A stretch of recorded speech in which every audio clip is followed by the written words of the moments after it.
Third যে চ্যালেঞ্জটা সেটা হচ্ছে স্কিলড চ্যালেঞ্জ।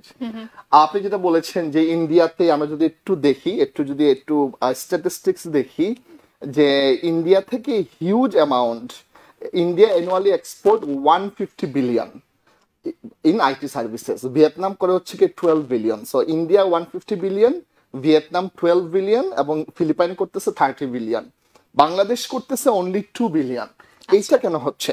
এইটা হচ্ছে কারণ আপনি বাংলাদেশে 150 এবং 2 দুটো কিন্তু প্রতিবেশী 150 দেশ। বিলিয়ন এবং 2 বিলিয়ন, জাস্ট নাম্বারটা আপনি একটু চিন্তা করেন।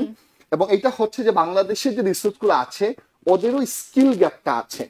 আমি বাংলাদেশ থেকে যে ডেভেলপারকে খুঁজতেছি এর থেকে আরো অনেক ভালো ডেভেলপার আমি ইন্ডিয়াতে পেয়ে যাচ্ছি। তাইলে এজ এ বিজনেস ওনার আমি কেন বাংলাদেশ থেকে রিসোর্স হায়ার করবো কি? আমার দেশ, নিজের দেশ, ওই দেশের প্রতি ভালোবাসা থেকে এটা করা হচ্ছে।